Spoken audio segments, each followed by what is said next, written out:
Welcome to Meditation Mount and to the view from the Mount. I'd like us to take a very deep breath today. A lot has been going on the last few days around the planet, and particularly in America. And if you think about the emotional waters, they're very choppy. There are a lot of big waves, a lot of nerves are raw, and people are being swayed. And the theme of today is standing in the eye of the storm. And so let us take a breath and stand together in the eye of the storm. So from that place of deep stillness, we can do the work together. First of all, let's become aware that there are many of us in different parts of the world meeting here in virtual space. So let us take a time to connect with each other.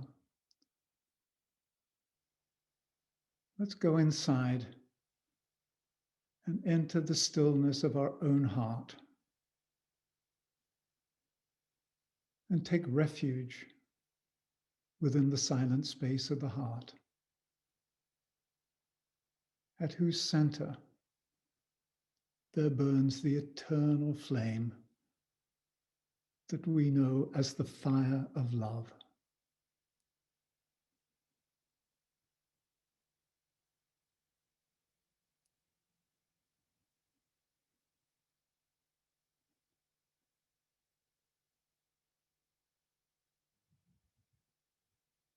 This is the fire of love that we can always turn to for support, for strength, for illumination, for guidance. And so from the center of our own heart, we send out a ray of lighted love to touch the hearts of all gathered today in virtual space. And as we send these rays out to others, we know that we are being touched by others who are sending rays of love to us.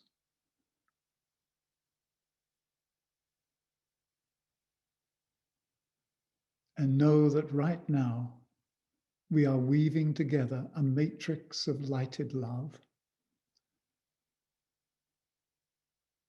a coherent field in which we can stand together, a receptive field through which we may receive wisdom real time in the moment from our own overlighting soul and from those subtle sources of wisdom that guide and mentor us on our journey. So let us stand inside this matrix as one unified field.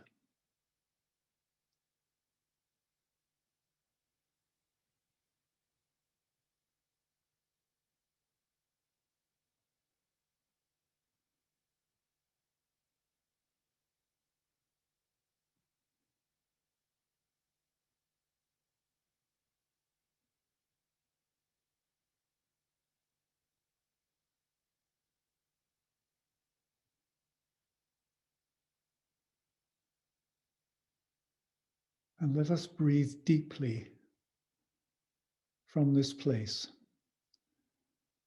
as we bring ourselves back into our everyday awareness to explore the theme of standing in the eye of the storm together. Thank you. So when I think of standing in the eye of the storm, it's more a place where we stand from which we can act. It's not taking refuge as a way of hiding from the world and hiding from what is happening. It's taking our stand inside the stillness, that unshakable stillness that is the peace of the soul.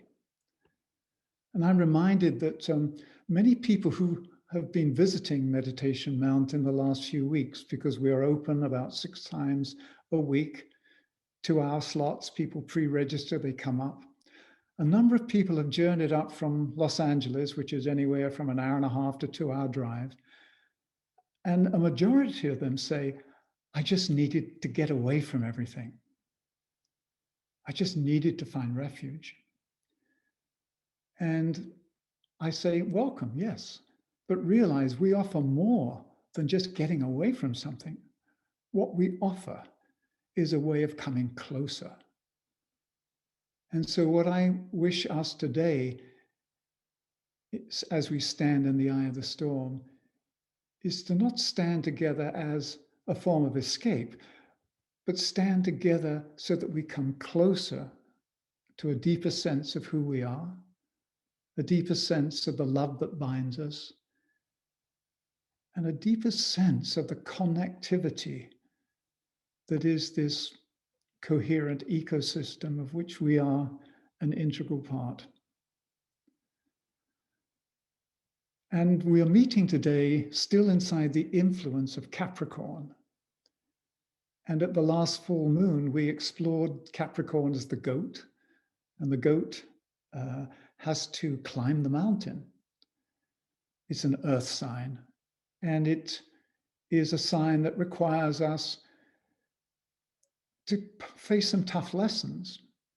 However, when we reach the top of the mountain, the goat, with its two horns, is transformed into the unicorn with its single eye. And as we know, when the eye is single, the body is full of light. And so the task in Capricorn and the invitation is to ascend the mountain, to overcome the difficulties, to find the light supernal, as it's called in Capricorn, but not just to hang out on the mountaintop and say, thank God I don't have to go and face the world. What we then have to do is we turn our back on the light. Esoterically, occultly, we turn our back on the light so that the light shines through us. And we bring this light down into the valleys, into the darkened valleys of daily life. So we invited you to submit your input to this session to help shape it. So I'd like to read some of what was submitted so you can get a sense of where people are coming from.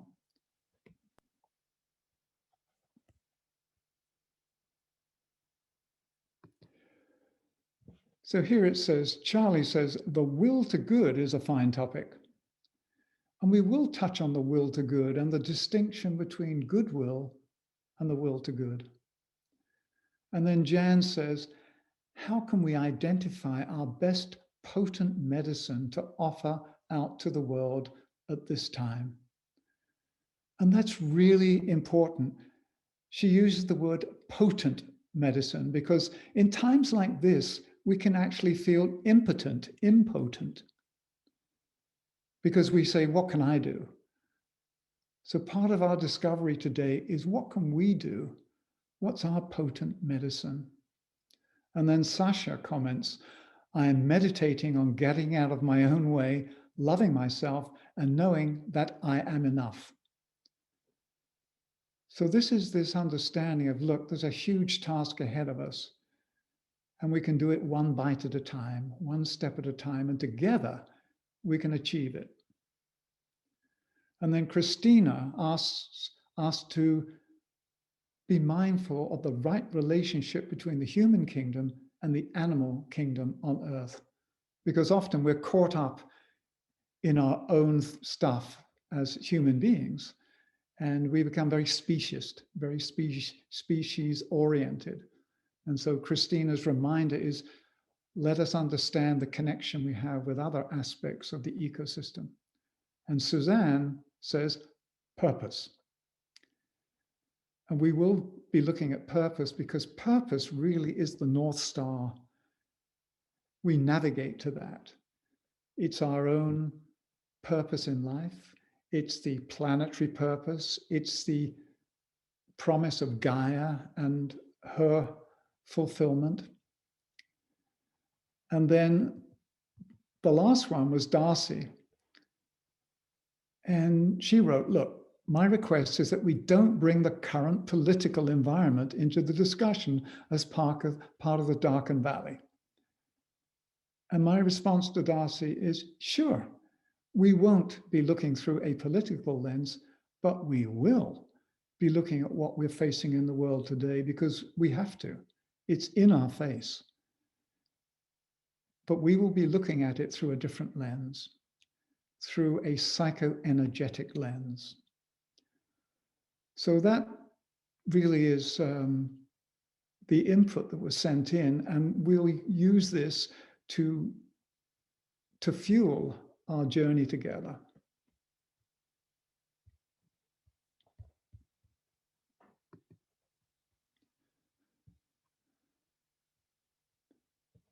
As we've mentioned several times before, Dr. Roberto Assagioli was the inspiration behind Meditation Mount.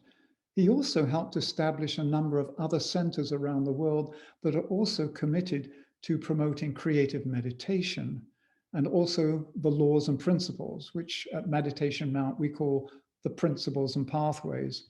And by now you're probably familiar with them. The three principles of essential divinity, affirming that all life is sacred and that a spark of the Creator lives inside each of us. Goodwill, which affirms that love is the lifeblood and currency of all relationship. And unanimity, which affirms the coherency, the interdependence of life. And then we mentioned the pathways. The pathways are how we live into the principles. So essential divinity, for me to live in and begin to embody my essential divinity, I use the pathway of spiritual approach. But spiritual approach isn't just limited to a religious or spiritual approach. It could be a scientific approach, the arts, it could be in nature. It's anything that we choose to deepen our relationship with life. And then the pathway that we call right human relations leads us to goodwill. And as Christina reminded us, it's not just about right relations between and among humans, it's also our relations with the other realms, both visible and invisible, that comprise this great ecosystem. And the third pathway that leads us into a lived experience of unanimity is called group endeavor. It's what we're doing today. We're inquiring the way together. And when we collect as a group, we're more powerful in our inquiry, but we're more powerful in our response to life. So we've mentioned Roberto Assagioli a number of times, and I'd like to actually show you a photo of this wonderful soul, who is our guiding light. And I'd like to provide a little bit more background because it's relevant to today's group inquiry. Dr. Assagioli, as well as being the inspiration behind Meditation Mount and these other centers, was the founder of psychosynthesis, which is a progressive and transpersonal psychology that works with the whole person and seeks to create wholeness through a continuous process of alignment and integration. And Dr. Assagioli worked with Jung, knew Freud. He was a pioneer in his own right, and he predicted that the next force in psychology would be something called psychoenergetics.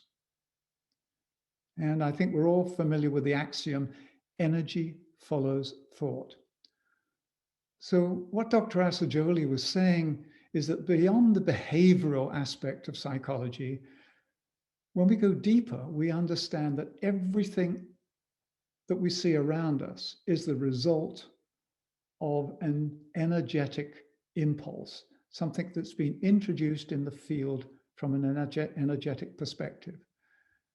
And so the behavioral patterns that shape our emotions and our thought life are really the psychological lens. And what I would like to use today is the psychoenergetic lens to look at our path.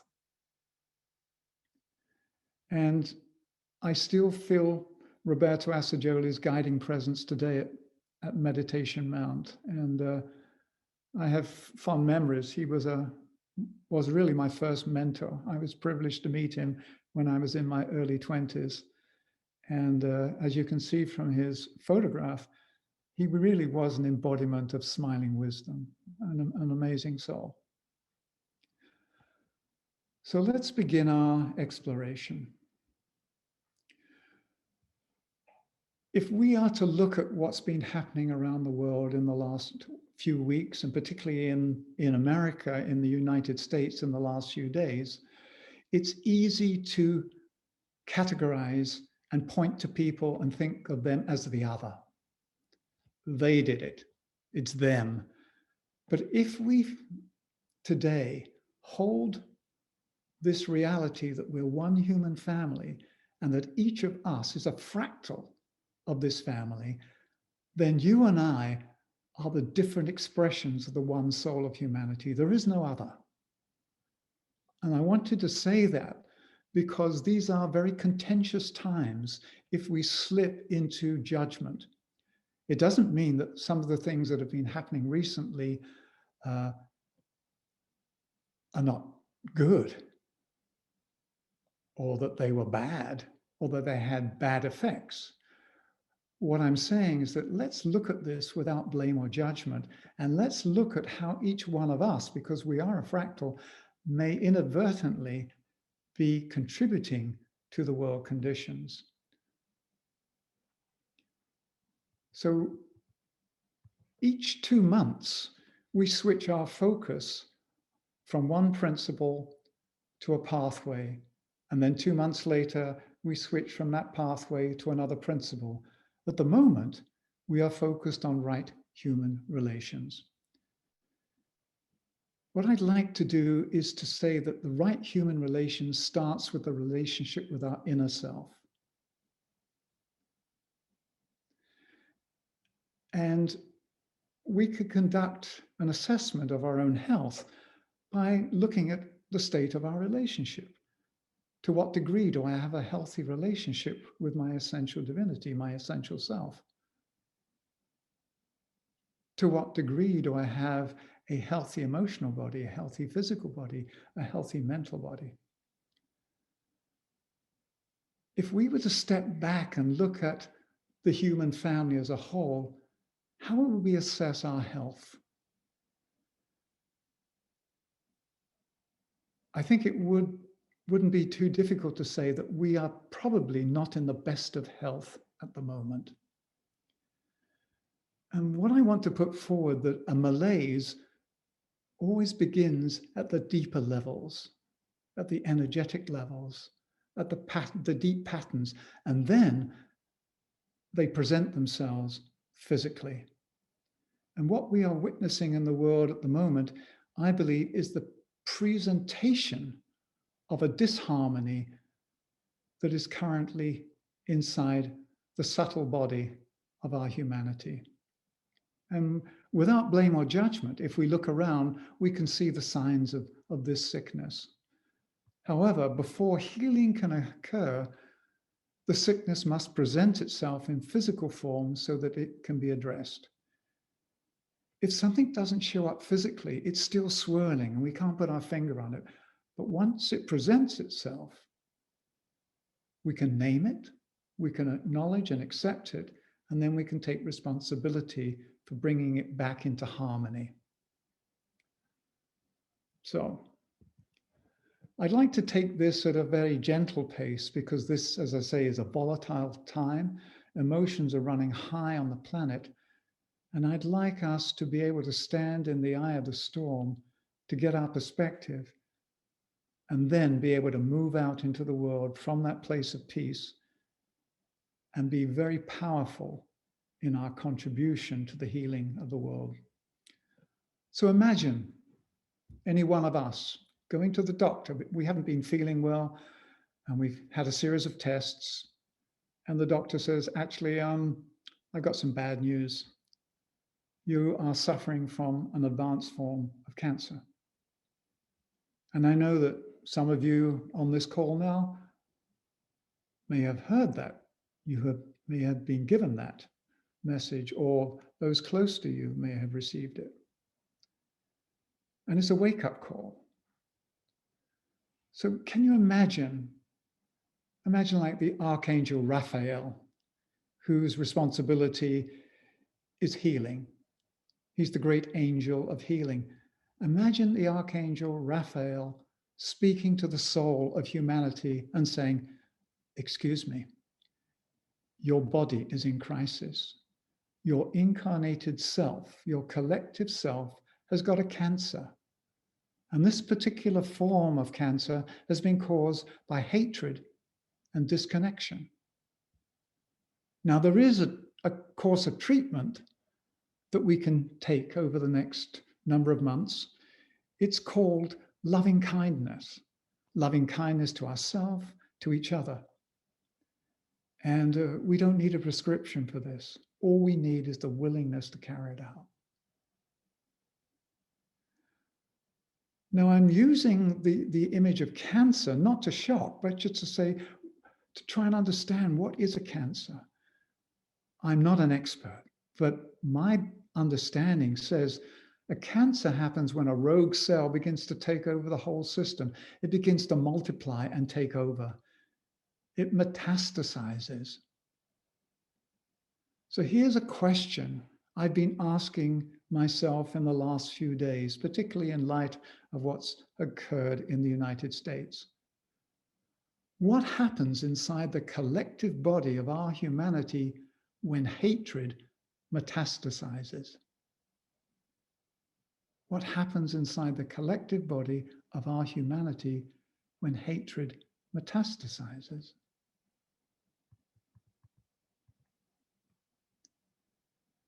And once again, without blame or judgment, what happens is what we see all around. When hatred, ignorance, and separation metastasize, you have anarchy, you have deep civil unrest. It's a collective cancer that riddles the body and renders the incarnated self unable to carry out its purpose. So then we get to the question of who's in control? Who's in control of our lives? So let me give you an analogy taken from a recent experience with a computing problem that I had, just to throw some more light on this. So I've got a MacBook Air, and occasionally I run into difficulties. I've got problems with software or hardware. I won't go into the hardware problems because I don't want to complain to Apple about their butterfly keyboard. What were you thinking of, guys, when you put that on the MacBook Air? Anyway, I called because of a software issue. Now, when I called the Apple desk, they immediately sent me a request. And the request was, please give me permission to take over control of your computer. And I had the option of saying yes or no. I said yes. Why? Because in this instance, the Apple support team are benevolent, they're wiser than me, and I need them. I need them to take over my computer and help me at this time. So I handed over control to them. And this is the same process that I attempt to do every day upon waking, to make sure that my soul is in control of my equipment, that no rogue malware has infected it overnight. So this is the same process I would use.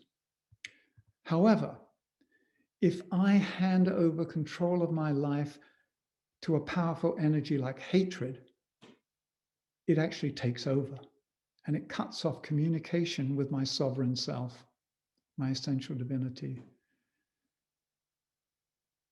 And then, without me being able to do anything about it for the moment, I start to act out and become an agent of something that really is not my truth.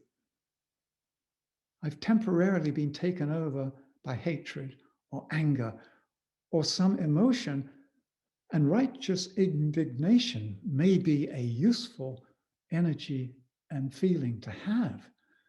But when I give over control of my life to something like hatred, it isn't just a concept or a word, it's a presence. And so when hatred runs our operating system, the world is in trouble. So how do we get rid of this malware? And I've been thinking about that. So what do I do when I'm infected with hatred and separation? First of all, I have to recognize it. I have to take a breath and say, Michael, this is not who you are. Just a minute, let's take control again.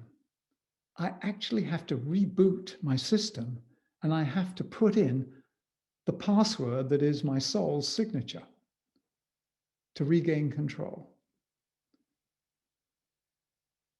And this I do each day when I wake up by taking a time of quiet, of meditation, looking out the window and seeing the beauty all around me, saying thank you, and then looking at all the things that I have to face that day and to deal with.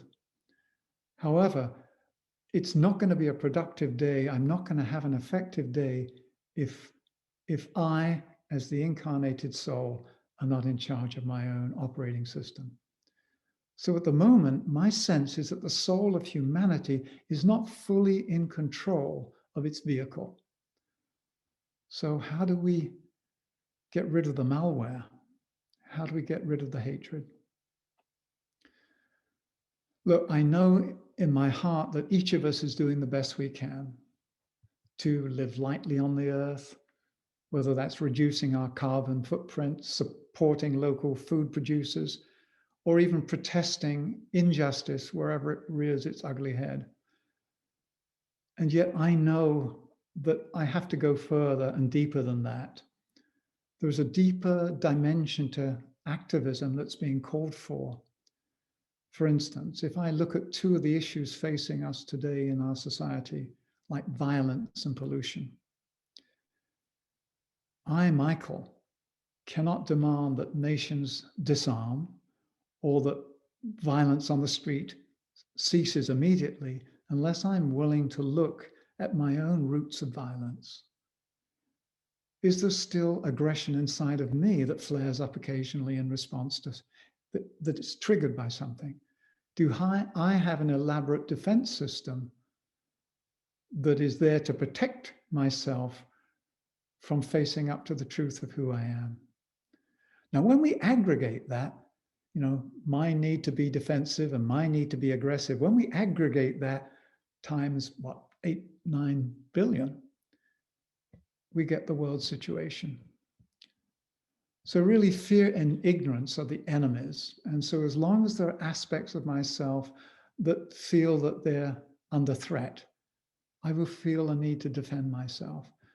So how do I find a place where I can act from nonviolence, where I can act from a place beyond fear? And I'm thinking also of the concern that we all have for our environment. If I am going to complain about the noxious and harmful emissions that are coming out from factories and coming out from automobiles and being put into the air, I also have to look at what am I emitting from my emotional and mental plane. For instance, each derogatory thought or negative emotion that I send out actually is a poisonous release into the ether and would have the same destructive effect as any harmful chemical will happen in the physical world. So if I am filled with hate and spewing out harmful particulates, I can adversely affect the psychological climate of our planet.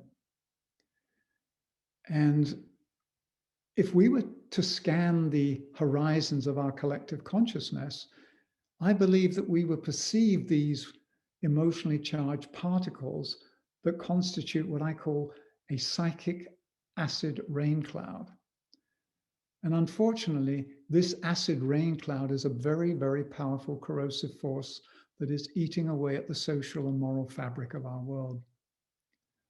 So once again, I can demand limits to emissions from the major pollutants, the automobiles and the factories. However, I have to enter into an agreement with myself that I will have zero emissions of anything that is harmful. And that's really tough because I still don't have a system that is free from these emissions. But to the degree that I can reduce the emissions that are harmful, I actually help reduce the pollution on the planet. So I would say that in this coming year, in 2021, we're really in dire need of a viable ecology of peace, a way of living together. A way of living together where we recognize that there is one coherent web of life. That's the principle of unanimity. Where that which really binds us together is love, and that is goodwill. And that we have respect for each other because we recognize the essential divinity that lives in each person and lives in each creation. So, having said that, the question is, what do we do? I know that we all appreciate we reap what we sow, and therefore it will be futility on my part, on our part. It will be self-delusion to think that a better and different crop will be harvested if I and we continue to sow the same seed thoughts of negativity into an impoverished soil. What we have to do is to create the right conditions for this new growth and this new future to take place. So I'd like just to present a perspective now, and I'd like to do it in this way. Before any new appearance of a culture takes place, there's always a breakdown of the old culture. And it's usually as a time of great confusion and chaos, where these time-honored social and philosophical models that no longer serve us begin to crumble and lose their integrity. And this is normal. This is what happens when a form has served its purpose, like in nature. When a plant has delivered a flower and a seed, the body of the plant itself normally dies back, goes back into the earth, and that produces richness and enriches the soil for the next season of growth. So we could say that chaos always precedes the coming into being of a new order. And so death and dissolution of outworn forms, together with this temporary chaos, is a perfectly natural and healthy state. And this is what we're seeing around us at the moment. So there's a dissolution of the old forms, and the elements are released back into what I would call a primordial soup. And they remain there until they're called again to be reconfigured at a higher order in response to a magnetic beckoning of a higher purpose. So I'm talking here about chaos as a positive and beneficent and regenerative force of nature. However, what I'm sensing, there is also another form of chaos, which is more of an unnatural chaos that's been unleashed in the world. And it's caused by the willful and deliberate deconstruction and destruction of forms that still usefully serve our needs. So once again, this is not finger pointing. I'm looking, what part of me is willfully causing chaos because I'm not willing to face up to the newness and the goodness that wants to be born through me at these times. So what we see around us at the moment is a mixture of both forms, the natural chaos of an old world that is dissolving and a new world being formed, but also we have the cynical dismantling of the benevolent that humanity has so diligently constructed out of the goodness of its heart. So I'm going back to Jan's question.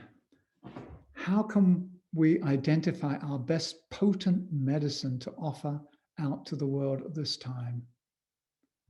So my intent today wasn't to paint a picture of doom and gloom, but was to say, look, this is what we're facing. We're facing a very unhealthy situation, which I and we have created over millennia. Now's the time to address it, because now the time is the time we have a health crisis. And we may not survive this health crisis unless we deal with it now. I believe that we have two tasks to perform simultaneously. And this is how I would explain that. We have the healing of old wounds. And this would be the healing of all that separates us, the healing of that which causes hatred. And the healing of the wounds actually liberates us from the past. Because the past is where these patterns are held until they're liberated. And when a wound is healed, I can be present. I cannot be present for you. I cannot be present for life if I'm still pulled back to something I'm angry about, a regret I have, something I can't handle from the past, because then the past still has control over me. So when I have healed, when I have forgiven myself, forgiven others, I can let go of the past, not to forget it, but actually free myself from it and liberate the energies that are caught up in it and bring them all into the present so that I can enrich the soil. The other thing I have to do if I want something to be different is to make sure that that soil receives new seeds. And so the other task is that we need to dream together through the power of our collective imagination to dream together a preferred future. And then that preferred future becomes the spiritual architecture of our new society. And we can package that and place it as a seed thought. And those seed thoughts are really the promise of the future that we bring into the present. And then we bring together the enriched soil that has been liberated from the past, and we bring together the seeds that have been conveyed from the future into the present. And then we bring seed and soil together. And as one humanity, we practice gardening, the gardening of the soul. I know it may sound a little naive just to talk about seed and soil, but for me, it's a way of getting my hands around something which is huge. If I reduce it to something simple, can I each day heal a wound, heal a relationship? Can I liberate myself from being imprisoned in the past? And at the same time, can I dream with others a preferred future that I then make real by acting on it, by doing something about it, not just leaving it in the realm of wishful thinking. Wishful thinking is what creates the architecture, but you can't live inside an architecture. If you want to live inside the house, you have to build it. And that's what we're faced with at the moment. If we want to live inside a different house as one humanity, we have to build it out of new material, out of a new design, new values, new qualities.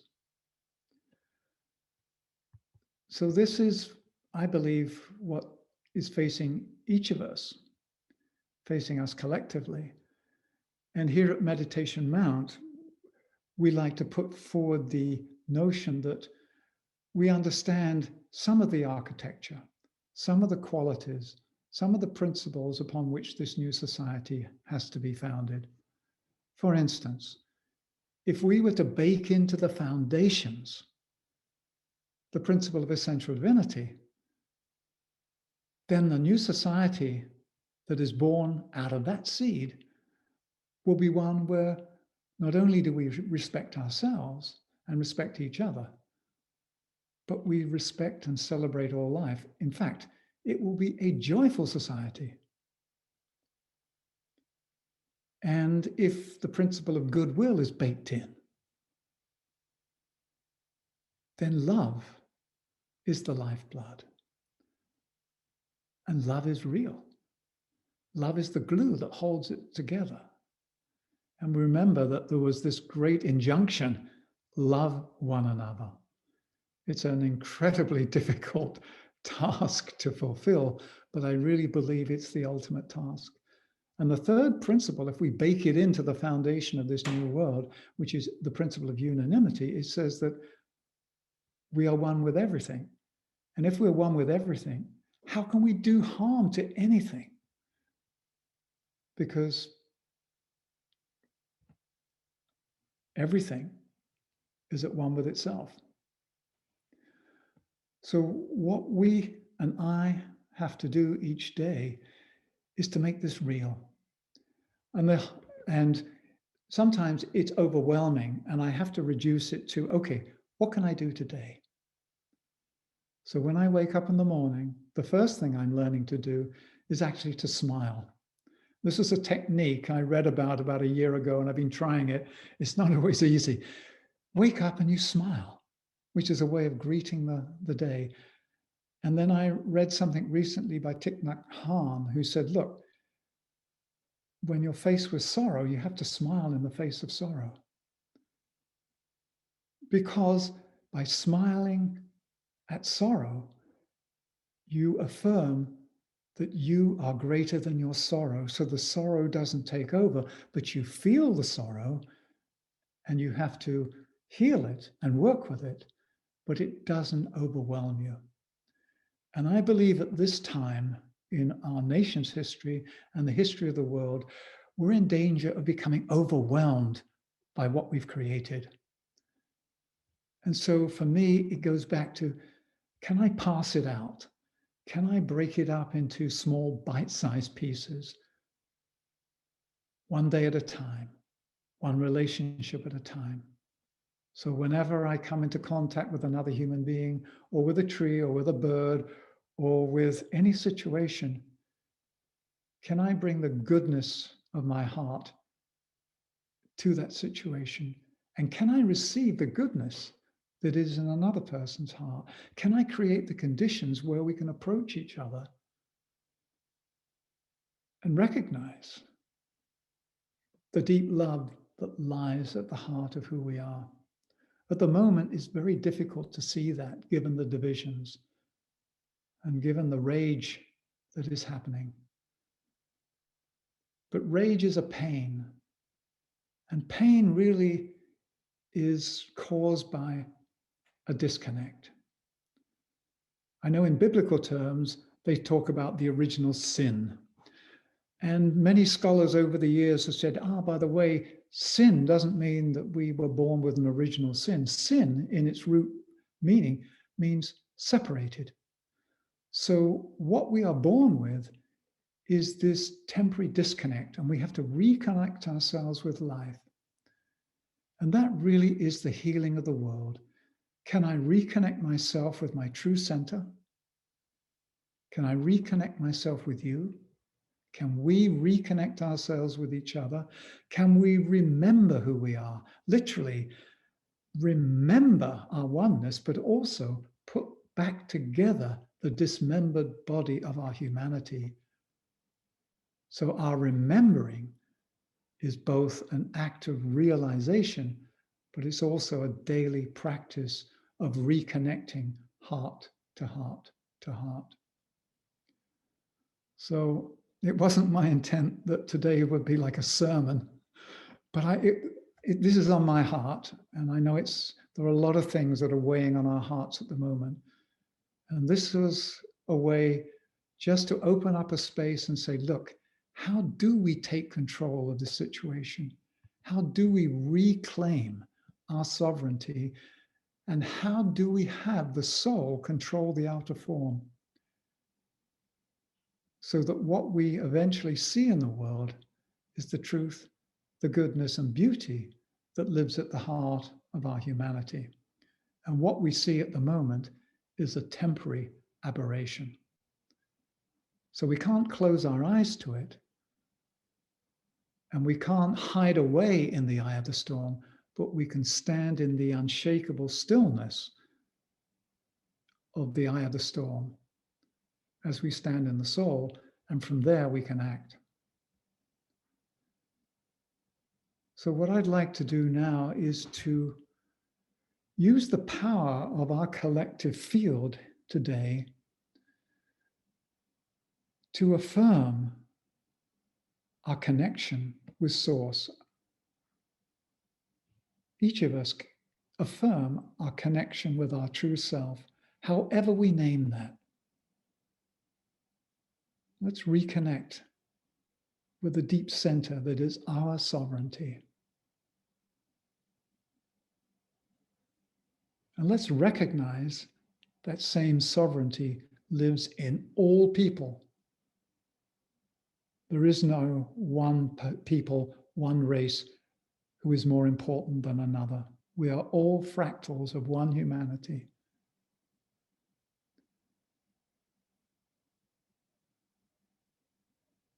Now let's reconnect with the great ecosystem of Gaia, the realms of nature, the minerals, the plants, the animals, the birds, the invisible realms that surround us and infuse us. And let us sin no more. Let us no longer live in separation, because that is the original sin, temporary separation. As we were expelled from the Garden of Eden, or as we lost innocence and went into the world, at some point, we have to reclaim who we are. And I believe that this is the crunch point.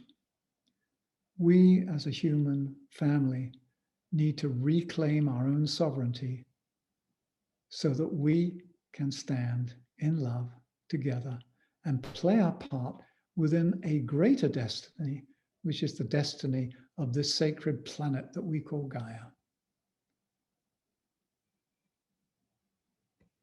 So let us send out from the heart of this group gathered today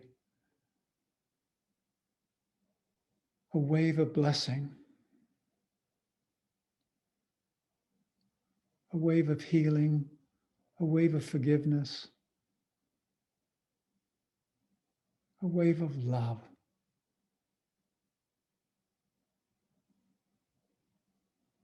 That removes the veils of separation and reveals to us the oneness of life and the joy of our companionship as fellow humans.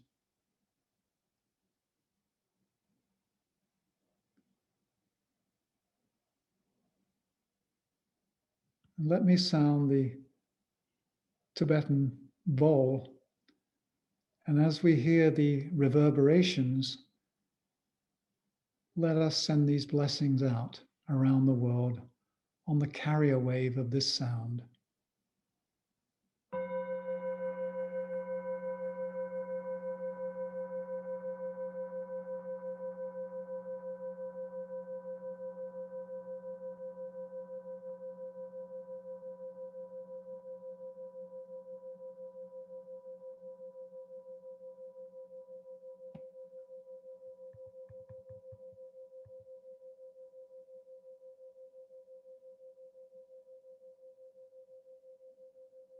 And let's take a deep breath together and gather strength so that we can face ourselves and we can bring healing to our world. So finally, just a couple of announcements. On Sunday, January the 24th, we have a new series beginning called Signs of Hope, Stories Shaping a Better World, in which we'll be meeting 2 or 3 people each time who are actually growing the new shoots of this new world. And it may be hard for us to see them because of everything else that is going on. So we wanted to highlight signs of hope. And then on Wednesday, January the 27th at 6 p.m. Pacific Standard Time, we have our next full moon meditation in the sun sign Aquarius when the moon is in Leo. And then on Sunday, February the 14th, which is Valentine's Day, we'll have our next view from the Mount. And hopefully, when we meet next time, we can see more healing in our world. We can see the results of us standing together in the eye of the storm and acting as a force for good in the world. So thank you, everyone. And let us face these tough times with a sense of joy and hope. And we're doing it together. So thank you for your companionship. Thank you for our support of each other.